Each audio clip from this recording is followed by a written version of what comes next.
Hey friends, welcome to this episode of Called Together. And our table talk guest today is Joy Howard. And we're on the fruit-bearing family side about parenting on purpose. And yes, I have a cough drop in my mouth from talking so much. So that's what you see me doing. If you're watching, if you're on podcast, doesn't matter. You didn't see that. So we thank you that you're joining with us today. And her business is learningmentor.net. And she's going to talk a little bit more about that. But I do want to tell you before she even gets started that if you want to connect with her and the things that she's talking about, and you're like, wait, I need that. My kid needs that. Where is she? I will travel to her. You don't have to travel to her. She will travel to you via Zoom. But all of her info is going to be in the description if you're viewing us on YouTube, or in the show notes if you are listening on a podcast. So Joy, thanks for being here with us. Thanks for having me. This is so good.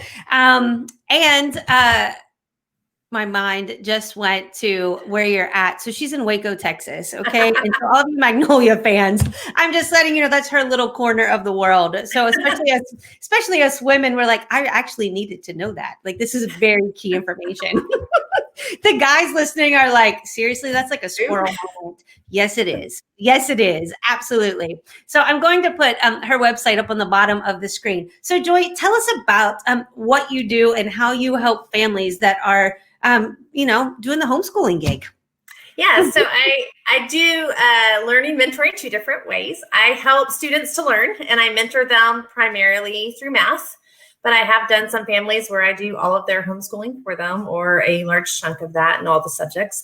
And then I also help families that I mentor parents to help their students learn. So I help them set up their homeschool or troubleshoot with, learning disabilities or gifted students needing more challenge, or just which curriculum will work for this very specific scenario. Any and all of that. So I have taken my years in education and my years of homeschooling my own children and all of that together to really just help other families do their best. Yeah. So you're like a math teacher by trade who loves fractions. And you can share that a little bit that you shared with me before. I so love it. Sandwich, when she shares this, sandwich making will never be the same in your house. That's all I'm going to say. Okay. And we're actually going to do kind of the ending first, because before you even share, just some 4 points to really just help people understand about teaching their children. How would somebody connect with you? What's the best way to connect with you, and what can they expect if they say, hey, my child really needs math tutoring, or I need help, as a homeschool parent, with my curriculum, I need coaching on this. What is like their first step? I'm guessing it's to contact you. And then what is normally like that next step once someone contacts you? Then it's just finding out what it is that their need, what they're looking for. And I'll be asking a lot of questions about their students. So, some of them are looking for tutoring. So I do have spots for that available, as well as if they want a consultation, we'd set up a time.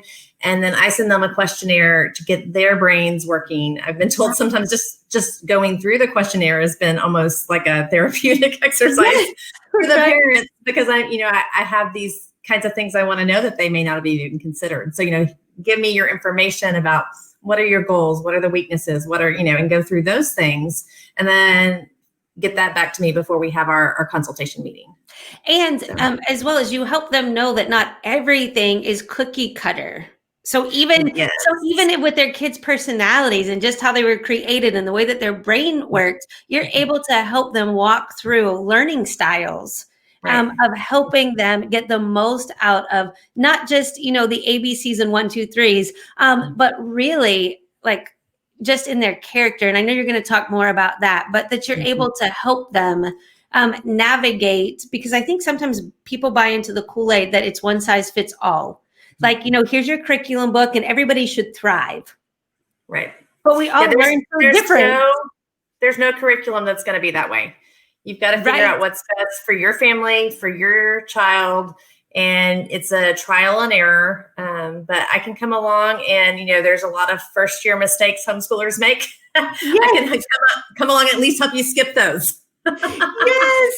I think back to when we were homeschooling our son, and I think AOL was a thing then. He's 24 now, but it was like one of those things that you did not have all of these resources. And if you're fortunate enough to meet another homeschooler, it's like at that time it was like this underground thing. And so if you could find this other homeschooling family, like, oh, I found my circle. But not in all areas, people couldn't find that. And so we would have loved to have had someone like you, like to say, hey, like walk me through this. So this is when technology is really a gift. Yeah. Because you can find people that can help you and you don't feel like that you're all by yourself. And that, homeschooling is not, you don't have to be ill-equipped, but you also don't have to know everything. It's okay to ask for help. It's okay to get help. It doesn't mean you're failing from the get-go. It just means you're using wisdom to say, hey, I could use some help. So what are 4 things that you want to share to help our families that are listening that are, training their children at home, not just in education, but in a discipleship lifestyle? What would you have to say to them? Yeah. And so I'm going to start with the one you sort of kind of hinted at, the discipleship. So, and I'm going to start with a story and tell you, there were some teachers sitting around a table recently, some friends of mine, and they were discussing the difference between teachers' kids coming to school and like regular kids coming to school, and how the teachers' kids had learned so much more because the teachers are always teaching. They don't shut it off. And so everything is teaching. And if you know any homeschoolers, they're doing the same thing. You may think they're not doing school at the grocery store, but have you ever walked beside a homeschooler at the grocery store? They're filling that preschooler's mind with, that's an orange, that's a kumquat. Yes, exactly. It's cheaper than that one. Yes. And so, that's just, I'm telling you that's a teacher and a homeschooler secret, but it's really actually from the Word of God. And Deuteronomy 6:7, I wrote it out from the Message version and I modernized it a bit. And so that says, talk about them, and it's talking about the principles of God, but it actually applies for everything you want to teach your kids. So talk about them wherever you're sitting at home or driving down the road. That's the part I changed. Talk about them from the time you get up in the morning to when you fall in bed at night. And, that's probably my biggest, teacher secret is just to teach everywhere. So when I was teaching elementary school to my two daughters, I actually had a chronic illness at that time.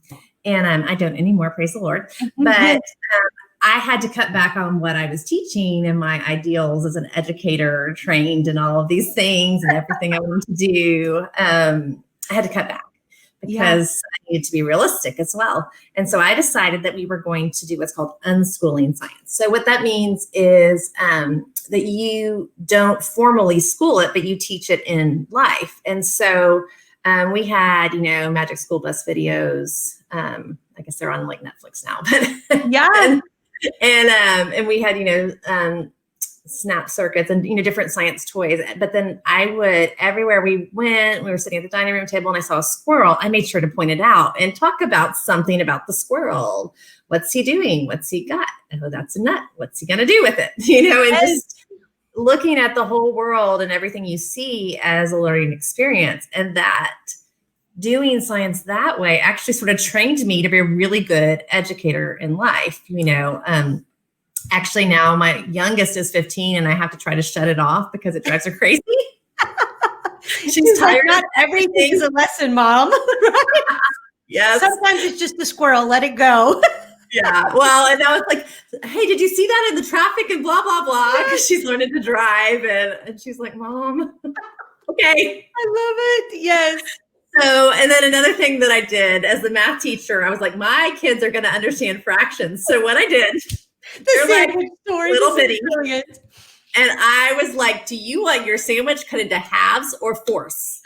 And so they had no idea that was fractions. And then as I eat them, I'm like, oh, you ate one of your fourths. Oh, look, you ate 3 of your fourths. So they had early fraction exposure with having no idea that I was talking fractions to them. So yeah, that was my trick for fractions is how I cut their sandwiches. I absolutely love it. But that is so relatable to somebody that's not a math teacher, that they're like, I can't get them to understand this on paper. Mm-hmm. That is like such a hands-on, especially if your kid's a visual learner. Right. That is like such a great way to take math off of like a piece of paper to have real life application.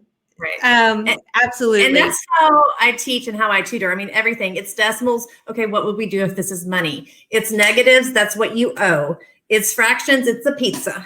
Yes. So, I don't think I teach anything that I can't somehow connect to something that they experientially learn. So I went back to my kids and I experientially taught them, knowing what they were going to learn in the classroom. But if you think about it, that's how Jesus discipled even. He used parables. He used things, teaching them these kingdom principles, like with stuff that they could relate to. Do you know what I mean? And it's no different. I call like what you're talking about. I'm like, it's called practical discipleship. Like those practical things that we can learn to lead and teach how Jesus did in every area, including how we educate. Right. He was very relational. He taught his disciples literally going down the road, exactly what Deuteronomy says. At every moment he was having conversations with them and he was teaching them that way. So I love it. So what else do you have for us?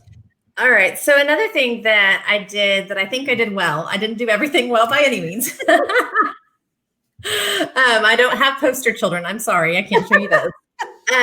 But as I began with the end in mind. So I tend to be a visionary kind of entrepreneur personality, an intuitive on the Myers-Briggs, if you know what that means. And so I sat down, I think my daughter was still in preschool, the oldest, and I made a list of what could I imagine her at 18 years old being equipped with, what skills, what habits, what, things that she'd be with. And then that's how I planned what kind of curriculum, what kind of goals, what were my different things that we did. And so what I did before we met today is I dug out of an old computer the list. I had to go digging pretty hard to find it. And I found the list, and this child is 19, and I got to go and look through it. And one thing that I learned from the list is that I'm really hard on myself because I thought I didn't meet that much of it, and I did better than I thought. Yes. You said something before we went live that I wrote down because this was so good. It's like this little note. I don't know how to get it in the camera, but if you're watching, but it says, that you said we tend to focus on what we lack instead of what we succeed at. Exactly. Yeah. So look, I made you a little quote. That's so good. Yeah. We'll make that a show note quote. So we feel like we're doing this so professional. So tell us what you found. That was really impacting to just realize that I did better than I thought. I was just remembering negative things. And the one thing even I marked wrong, I'm like, no, I'm not wrong, but missing. Right. And I'm like, no, actually we did that just a little different way. So, but it's really interesting to just look and see, I've changed obviously a lot, and she's 19 for 15 years. I've changed an awfully lot in the last 15 years. And my values have changed and shifted, and I've learned a lot about parenting, but it's just, interesting to look at that. And so, I'll read just a few of them to give you an idea, knows the Bible and is spiritually mature. I don't think we actually aced the knows the Bible, but somehow that became less of a priority, and she knows God. Right. And, I could maybe share more later, but just, it's really, God is their stability. And I see that in both my girls. High reading interest and ability was a priority. So, we're really trying to get interesting literature and, make them want to read, not just able to read, for example. Anyway, so the one that I marked wrong and then changed it was one sport that they do well. And I was like, oh, she doesn't have a sport. It's like, she dances. Right. We're thinking it doesn't involve a ball. So is that sports? Yes. I'm like, oh, she doesn't have a sport. Well, she likes to dance a lot. And she's good at it. So, one thing I did put was drama and/or dance. This daughter actually is majoring in theater, and she's done musical theater. She's done 15 musical theater performances. So I think we did that one okay. Yes. It's like God was telling you what what she was created for. He's like, how about some dance? And so, and you're write that down. Yeah. Love it. Right. So, and then on the other hand, one of the things, we lived in Germany for a little while, and their education system, kids typically learn 3 languages because they start early. And I'm like, I can do that. If they can do that, I can do that. That's what my homeschool's going to be. And so we tried. This daughter was actually in a German preschool, which was kindergarten, Right. but it means preschool. And so she had language exposure and all this stuff. But it turns out she's dyslexic. And so she can't spell in English. She certainly can't spell in German. Right? You're like, we're just going to let that one go. So trying to learn double vocabulary, even just vocabulary, is not in her cards. Yes. and unfair. Yeah. And not fair to have these expectations. Right. No. So too late. Like we barely got our language credits in, So there's just things that you don't know. And so I guess that sort of brings me to my second point. When I look at the things that we didn't do, a lot of them are because of her struggles and challenges that, she's faced. So she's dyslexic and she's dysgraphic and she's had some other challenges as well. And so, when I made the list, I didn't know that about my child. And so, so I had these grand schemes. Again, I'm an educator. I love education. I love educational theory. I love all the cool learning methods. It's my passion, which is why I'm still doing it when my kids are grown. Yes.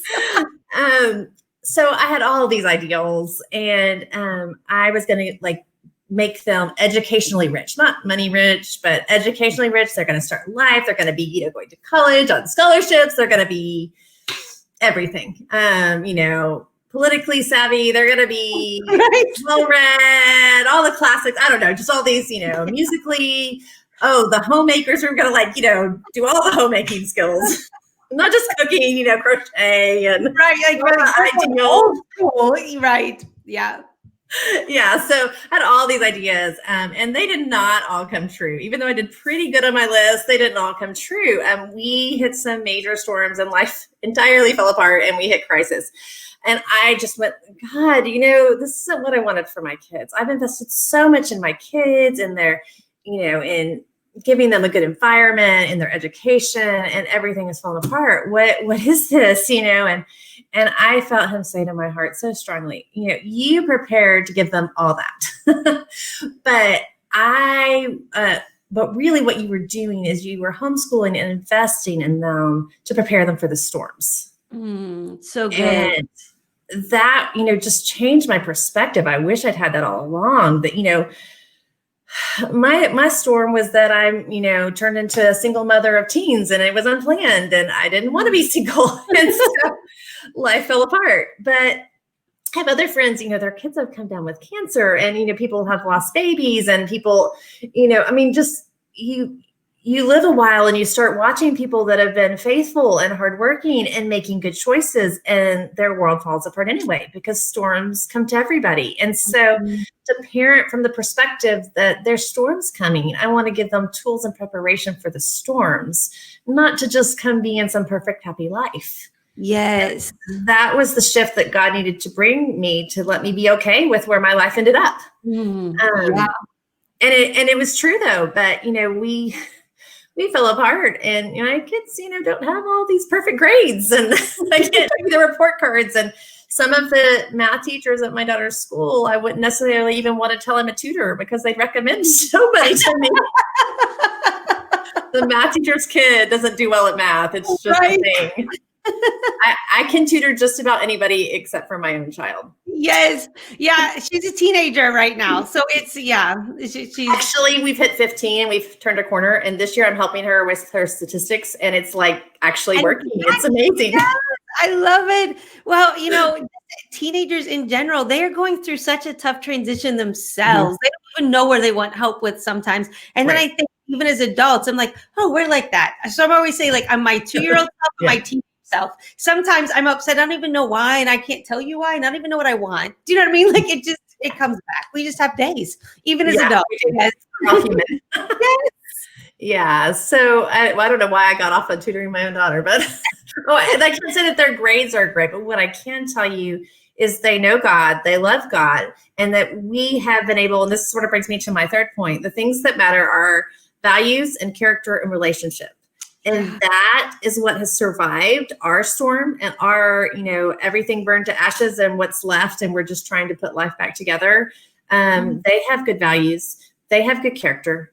And we had this solid relationship that got us through the teen years in the middle of crisis. Yeah, seriously. And that younger child, I will tell you, is my strong-willed child, but also intensely emotional. And I've honestly, don't tell her, don't want this. I've dreaded her teen years since she was like 2, because I thought, if this is how she is at 2, what are the teen years? Well, we survived the hard ones in the middle of a huge crisis in our life. Yes. And the relationship is still good. You know, we've butted heads in some of those harder years and had hard times, but just preserving that is just relationship. Do you know what I mean? Like having a great relationship does not mean that there's never conflict and differing opinions, because as your kids are growing and really learning themselves and their opinions, and they're learning impulse control, we're always learning impulse control on what we say or how we react. So it really is just this beautiful maturing process. Although when we're going through it, we always don't think it's a beautiful maturing process. From God's perspective, I mean, it is. It's us working through our flesh. Do you know what I mean? And putting on more fruit of the Spirit. But it is that's just real life. It's real talk. Yeah. So, you know, those are really priorities. And one way, if you want a practical, that we did that was reading good stories. So one of the curriculums that we used was the Sunlight. We used their literature and history and the stories, and you know, it trained me when I pull out a high quality story and pulling out and talking about, why did they make that decision? Why, you know, was it smart of them to lie there? Was it, you know, should they have been more honest there, or, you know, whatever? And maybe sometimes the answer is no, if you read the Bible. I'm not sure Jesus was what we call honest all the time. He didn't want to answer all the questions. Right. I mean, he was very truthful though. Right. Yes. Yeah, he totally spoke truth. You're right. But he didn't always answer every question, you know, and so considered to be, yes, you're absolutely right. But, you know, just digging out the character and looking at the character lessons in the movies we watch and the books we read and the things that we observe, you know, in the grocery store, and there's somebody with a disability, and how is my child reacting to that? And how could they react to that? You know, and just, it's everywhere. It's that as you go and as you walk. But yeah, that's been, I think what's saved my family are, you know, the girls' relationship with God and their ability to hear his direction when they needed it the most, and the relationship that we have. And, you know, there's no amount of investing in what they're interested in. Do you know, growing up, I had a roommate in college, and she kept talking about this thing, you know, Les Mis, and I'm like, I don't know what you're talking about. You're like, you're literally speaking a foreign language to me. And then she was like obsessed with it. I'm like, okay. And now I know every musical. Right? You're like, well, if I could go back to my college self and say, you will know. I have a dog.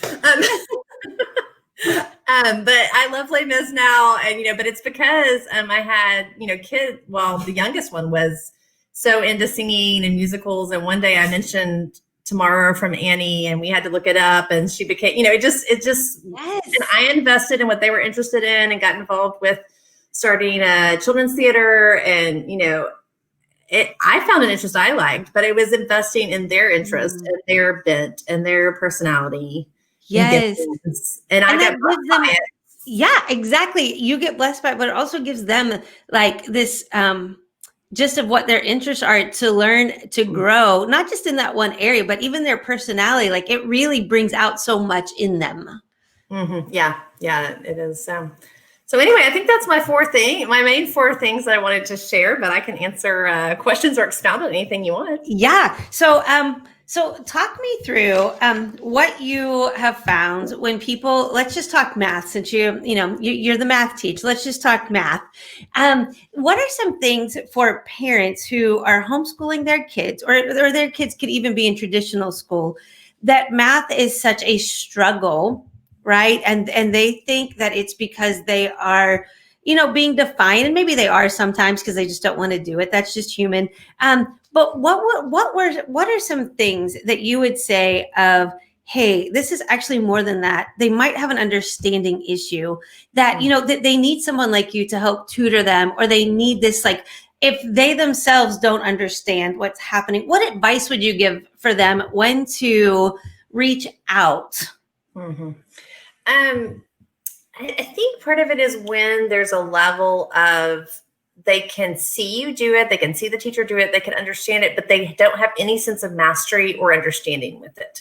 Okay. I think our public schools don't do a real good job of that. Now, technically, the recent changes in curriculum have been to help them get a conceptual understanding. I'm not necessarily in agreement that it actually accomplishes what it sets out to do. Right. The intent was good, but delivery sometimes is an issue. Sometimes the methodology is actually like, that's when they come home with these weird things that you're like, this isn't how you do multiplication. The goal is to teach them to understand what they're doing. But a lot of times it does more confusing everybody or complicating everything instead of understanding and then accomplishing. But one thing that I would say is make sure your kids know their multiplication facts. It's so good. Or know how to find them. So I told you the math teacher's daughter thing. The other math teacher's daughter, the one that has learning disabilities, has not memorized all her math facts. I tried like 20 ways. I mean, I created my own. I tried the ones with severe learning disabilities way beyond what she had. I've done everything that there was to do in her childhood. But she can get there so fast, it doesn't matter. So right. Yes. That's so important. And so that's okay because that's just the way her brain processes. And so, yeah. So, there's partly learning to work around what they can do, but even if they don't have them exactly memorized to being efficient. So I actually train some of my students to write a little chart. I have a sort of tricks to it to write the charts and have the math facts to reference. The goal is that they can write their math facts in under 2 minutes or the skip counting stuff. So if it takes them only 2 minutes, then it doesn't really take them their time and they can always have a chart because if they can't memorize it, the ones with the learning disabilities. But knowing those multiplication facts really is helpful. And then the trick of that is when they write it out every time, they're actually getting closer to memorizing it. Yes, exactly right. Exactly right. That's also true with writing out scripture. I'm like, even as adults, like writing it does something. It's a learning, you actually retain it better. You're right. And writing it by hand is different than typing it. It goes into your memory differently and better if they write it. Yes. So that's one thing I would think of is looking at the basics. And then the other thing that I do so often is I say, let's back up. And people don't want to do that. They don't like to have to do that, but you can't move forward until you've mastered it. I use an excellent curriculum that I used with my daughter, and I've taught it very well, in my opinion. I know what I'm doing.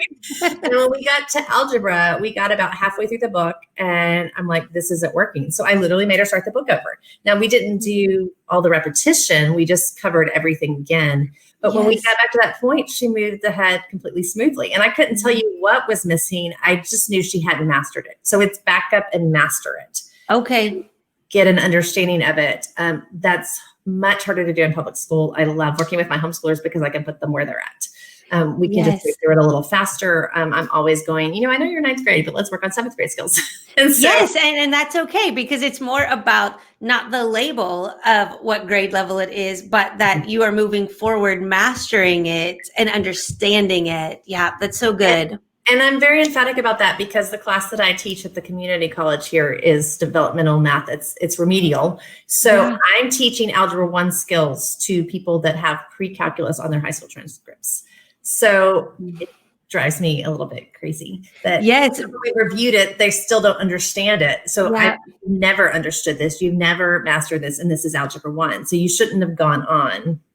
But that's the way our system works is where it's gloss over instead of a mastery. And so then when we go to Algebra 2, we can't even comprehend. And so the way it works is, so you've got your working memory and you can only hold so many pieces of information there. So you want, say, your multiplication facts to be either automatic or I just look at the paper. Because if I have to think about what's 7 times 8 and then do a fraction and then apply it to the algebra, what happens is that's where they make careless mistakes. So when your kids make careless mistakes and you're saying, why weren't you careful? It's usually a brain overload problem. Right. Yes. 2 plus 2 is 5. And it's not because they don't know 2 plus 2 is 5. It's because they were trying to think multiplication and negatives and algebra and that. So sometimes it's just simply write more of it down. Okay, which is more clear and simple, and their brain is not trying to like deal with all of that overload. No, that's such good advice. Yeah, and the negatives go away when you multitask too. You don't want to do negatives in your head. Definitely mistakes are happening. It's dropped out of your mind real quick. Yeah. So, and that's what, whenever I'm working with a student, I'm trying to figure out how much can they do in their head? How much do they need to write down? Because for every single student, it's different.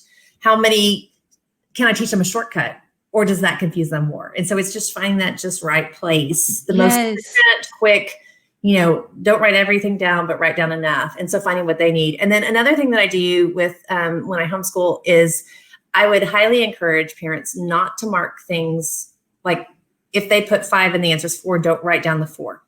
Mark it wrong and have them rework it. So there's 2 motivations for that. Number 1, if you find your mistake, then you know what to watch out for in the future. Also, if you're just literally being careless and you have to go back and do all these corrections, it's annoying. And that annoying pushes us to be better. Yes, right. Like, I don't want to have to do this a second time. So I will. Yeah. No, that's so good. And I used with my daughter, when she would get a 90 or above on these pages that were repetitious, she could skip the repetitious ones. So that motivated her to really do her best. And that was a big deal. I think I said she's dyslexic and she's dysgraphic. So handwriting the math even was very difficult for her. And just school was very difficult for her. So it took a high motivation to get her best work, and it was well worth, and if she mastered it, we didn't need more repetition. So I love what you're saying too, because by having that motivation of, okay, and it's like a consequence thing. And I've said this before, but we think consequence is a bad thing. It's not. There's like good and bad consequences. Like, it's not a negative word. So if they're just being quick or, or whatever, but they're more careful, the consequences, they don't have to do it again. It's a good thing. But it also helps knowing exactly, I love what you're saying, that it helps because the goal is mastery.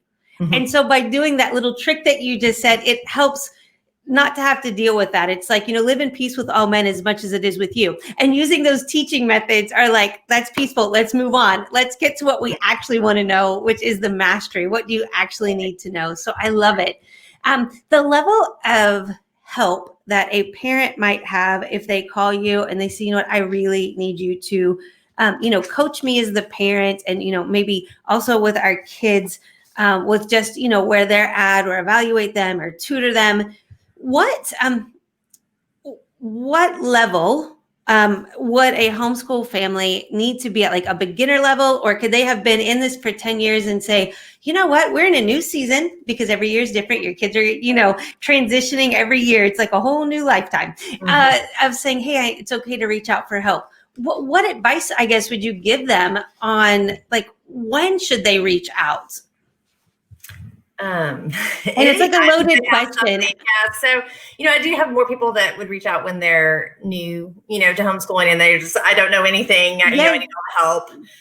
They're more likely to reach out. But yeah, I feel like I can really help. Just a little tweak to your homeschooling can make a huge difference when you think about it over the course of 4 years. So one professional teacher, saying that I think not all homeschoolers know, is that your first couple of weeks in a classroom, which, this year, poor teachers, it's all right. The first couple of weeks in a classroom, you're working on making your classroom efficient. So like, I worked with my students on how to pass in papers, because if I could cut that time in half and get them neatly and efficiently turned in instead of it distracting, how much time did that buy me in a year? So that's a classroom situation, but the same goes with your homeschool.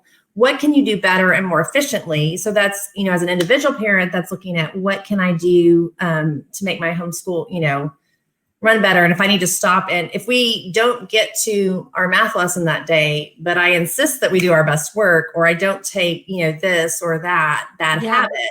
That habit this is very Charlotte Mason philosophy, if you're interested in reading more. But that habit is so much more valuable than the actual things that they learn. Absolutely. In the same way, I'm looking at what can I do to help your homeschool be more efficient? What can I do to help you find just that right curriculum, and make things better? And so, if somebody were to contact me and they're asking me for a problem, can't necessarily think of an example, but if they're asking for a problem that I'm not familiar with, I'm just going to say, I'm not your person. So that's one reason for filling out information ahead of time. So I can make sure that I do have, resources. A lot of it comes from my own experience, but then, some things I may research to make sure I have the best, resources available before we talk. And then after we talk, I send follow up, list of resources and things that came to mind either while we talk, or I might have even found something afterwards. So if I don't feel like I'm going to have, I like to I want to exceed expectations where I can. That's my goal. So if I don't feel like I've got a lot to give, I'm going to tell you that up front before we meet. So it never hurts to ask and see if that's, my own children had a lot of different diverse challenges. And then I can't even tell you how many students I've been their private math teacher. I mean, I have no idea. Right. Probably 100 because would be a lot. And some of these I've had for years and years, but I've definitely had a whole lot of students there. And then on my third family that I'm doing their homeschooling for them. So, I'm sorry, go ahead. I've got a lot of different experience to draw from. And I also, I'm the person that when they had homeschool curriculum fairs would make sure I knew what was at every single booth because I thought it was fun. Right. Yeah. I agree. I enjoyed our homeschooling years very much. So I'm with you. I'm like, this is it was the equivalent of me walking into Staples and Office Max because I love office supplies. So it was you know what I mean? Yeah. Happy place. So the other thing that we'll end on as well, and they can connect with you at learningmentor.net, and they will be able to connect with you through your website. And we'll also put social connections as well. We'll make sure that those are up so that you can connect with her in that mode if you choose. That you also have day appointments. This is what you do. So if you're a homeschool family and you're like, well, that would be great, but our evenings are kind of all booked up. And so I just need someone in the day. That is the beauty about technology as well, is that they can connect with you through the day and get scheduled with you around your schedule and their schedule, which is a beautiful thing of technology right now. Yeah, it was a learning curve when March hit and all my students and they weren't supposed to come to my house anymore. And I had to real quick learn. I was actually teaching a community college class as well. And I had to quick learn how to do everything online. But and now you can say, okay, wherever you are, I can help you because I've got the technology piece down. Yep. So I don't just use Zoom. I use a digital whiteboard and I help you figure out how to get a document camera, and we've got it all. So oh my goodness, you are way too cool for school, as they say. Oh my gosh, I absolutely love it. And if anything she just said about technology and you're a parent watching and you're like, that's what's so great, because remember, she's coaching you. You don't have to know what to do. She's literally going to help you step by step. That's what she does, folks. My online students, I meet with them first online, not as our tutoring session. We have a pre-session to teach the technology. I was just going to say that's the tech session. Yes, everybody needs the tech session. The free tech session. Yes, absolutely. Well, thank you so much for being a guest with us today. This is so helpful. And I know that especially just because of, the pandemic season that I hope is going to come to an end here at some point, is that some people have found themselves in need of what you're doing, whether they are homeschooling out of necessity or they just feel like it's what they want to do to have some stability and consistency of schedule, or that their kids are learning virtually, and they just don't feel like that they are getting enough help because the school system is just struggling trying to meet everybody's needs because it's right. It's not even, not being critical. It is a very tough thing to do. So some of our listeners or viewers, they find themselves needing someone like you that they didn't before. And so now that they can do it virtually is actually quite brilliant. So, when life goes back to normal, one of the things that I love that has been a blessing out of this is that we're learning how much we actually can help one another and serve people better, even online, that whole circumference of my, zip code radius is kind of gone, because even when they were in your zip code radius, you were still having to learn to do it online. And so now your influence of serving families can actually go farther, which I absolutely, good things come out of chaos, that goodness still can come out of it. So I love it. All right. Well, thank you again. Connect with Joy at learningmentor.net. And we will see you again on our next episode of Fruit Bearing Family. So continue to parent with purpose. You are making a difference, and do not grow weary in doing good, or we're just going to have to come to your house and give you a little pep talk over coffee, right? Keep doing what you're doing. All right. Until next time, friends. See ya.